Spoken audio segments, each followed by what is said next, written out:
दोस्तों, आज का टॉपिक बहुत क्रिटिकल है। ईरान, यूएसए और इजराइल के बीच जो वॉर चल रही है उसका डायरेक्टली असर पड़ रहा है इंडिया पे, और यूपीएससी 27 में ये टॉपिक जरूर आएगा, तो ध्यान से सुनो।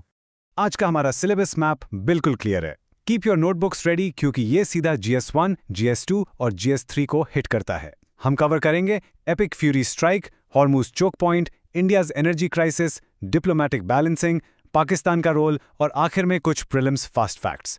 अब तक समझा? चलते हैं आगे। First major topic, operation Epic Fury strike, इसका बैकग्राउंड और ट्रिगर। पहले समझते हैं क्या हुआ। ये कॉन्फ्लिक्ट रातों रात स्टार्ट नहीं हुई। अक्टूबर 2023 में गाजा वॉर एक्टिवेट हुआ, जिससे प्रॉक्सीज आगे आए।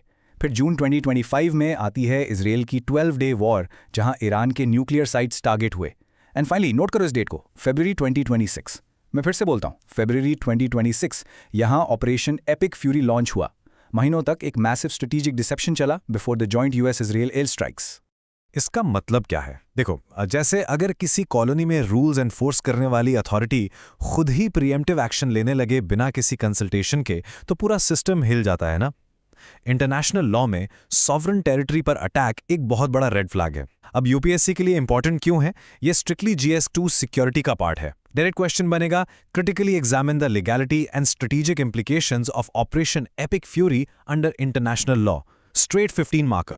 तो एक लाइन में याद करो, अपनी नोटबुक में नोट करो, supreme leader Ali Khamenei assassinated in Tehran on Feb 28, 2026। Repeat कर रहा हूं, Feb 28, 2026। ये वो डिफिनिटिव फैक्चुअल ट्रिगर था जिसने इस पूरे कॉन्फ्लिक्ट को एक्चुअली स्पार्क किया। तो सोचो, जब एक ग्लोबल आर्टरी सेवर हो जाती है तब क्या होता है? सेकेंड सेक्शन देखते हैं, Hormuz closure global impact, the choke point. पहले समझते हैं क्या हुआ। मार्च 1 को रिटेलिएट करते हुए ईरान ने स्ट्रेट ऑफ हॉर्मुज क्लोज कर दिया। इसका मतलब क्या है? ये स्ट्रेट ऑफ हॉर्मुज ना एक क्रिटिकल मैरिटाइम चोक पॉइंट है ईरान और ओमान के बीच, जहां से रफली 20% ग्लोबल ऑयल और सिग्निफिकेंट LNG पास होता है। एक रियल वर्ल्ड एनालॉजी से समझो, ये दुनिया का सबसे बिजी एक्सप्रेसवे है और अचानक से किसी ने वहां एक परमानेंट रोड ब्लॉक लगा दिया। पूरी दुनिया का एनर्जी ट्रैफिक जैम हो गया। यूपीएससी के लिए इंपॉर्टेंट क्यों है? ये इशू सीधा GS3 एनर्जी सिक्योरिटी से मैप होता है। ध्यान दो, एग्जैक्ट क्वेश्चन कैसे फ्रेम होगा। Evaluate the strategic importance of the Strait of Hormuz and its implications for India's energy security. 10 marker question है ये। एक लाइन में याद करो और इसे नोट करो। US project freedom suspended within 24 hours of launch.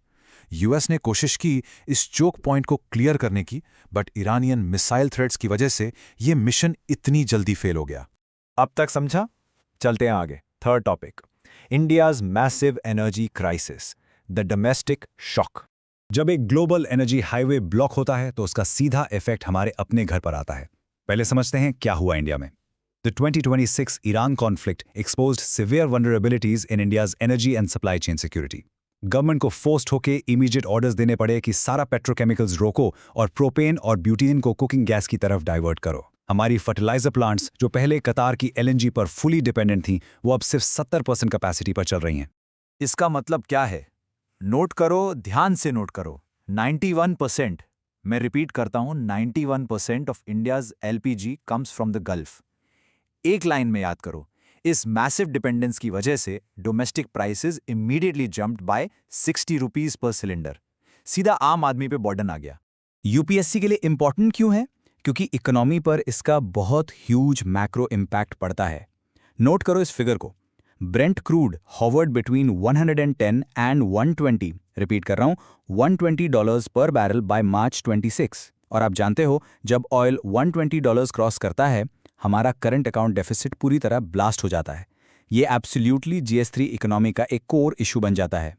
तो सोचो, जब एक तरफ ऑयल प्राइसेस स्काई रॉकेट कर रहे हैं और दूसरी तरफ वॉर चल रही है, इंडिया इस डिप्लोमैटिक चेसबोर्ड को कैसे खेलेगा?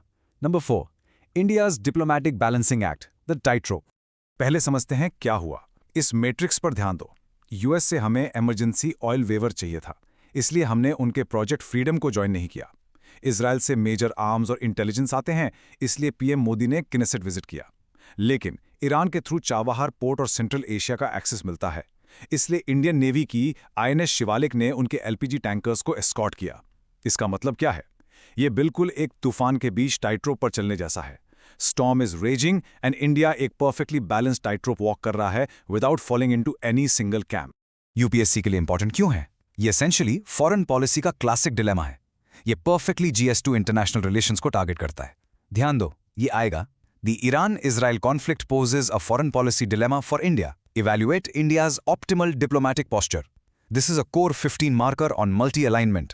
तो एक लाइन में याद करो, India maintain strategic autonomy. Note करो ये एग्जैक्ट फ्रेज। ये स्ट्रेटेजिक ऑटोनॉमी आपके हर GS2 मेंस आंसर का अल्टीमेट बज़वर्ड है। अब समझा?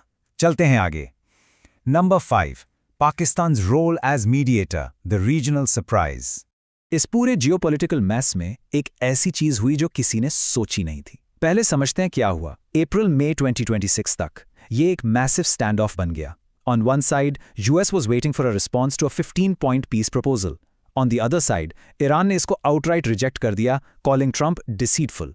इसका मतलब क्या है? इस डेड एंड का मतलब था कि बैक चैनल टॉक्स चाहिए थे, और शॉकिंगली पाकिस्तान ने as a mediator step in किया। यूपीएससी के लिए इंपॉर्टेंट क्यों है? क्योंकि ये साउथ एशिया की रीजनल डायनामिक्स को बिल्कुल फ्लिप कर देता है। ये एक क्रिटिकल GS2 नेबरहुड और रीजनल मल्टीलैटरलिज्म एंगल है। You can expect this. Examine the role of Pakistan as a mediator in the 2026 US-Iran conflict. What does this signify for South Asia's regional security? 10 marker. एक line में याद करो और note करो, Pakistan feared a two-front war with an unstable Iran border and India. Pakistan की economy already collapsing थी, वो western border पर वॉर अफोर्ड ही नहीं कर सकते थे, तो उनका ये मीडिएशन पूरी तरह से सेल्फिश मोटिवेशन और सर्वाइवल इंस्टिंक्ट पे बेस था। तो सोचो, अब प्रीलिम्स में डायरेक्ट क्या आएगा? Let's move to number 6, UPSC Prelims Fast Facts. याद करो, मेंस का एनालिसिस तो क्लियर हो गया। अब अपनी नोटबुक्स में ये सभी प्रीलिम्स बाउंसर्स नोट करो, क्योंकि ये गारंटीड क्वेश्चंस है। ध्यान दो, IRGC, इसका मतलब है इस्लामिक रेवोल्यूशनरी गार्ड कोर्स, जो ईरान के प्रॉक्सीज को कंट्रोल करते हैं। अलुदेद, ये एक मेजर US एयरबेस है कतार में, जिसे ईरान ने टारगेट किया। IMEC, यानी India middle east Europe economic corridor, जो इस कॉन्फ्लिक्ट की वजह से एट रिस्क है। और SPR, strategic petroleum reserve, note करो, इंडिया हैज रफली 9.5, रिपीट कर रहा हूं, 9.5 डेज कैपेसिटी। ध्यान से याद रखो इन फैक्ट्स को। एक पोटेंशियल UPSC 2027 ऐसे प्रॉम्प्ट देखो। War in West Asia, when the world's energy lifeline becomes a battlefield.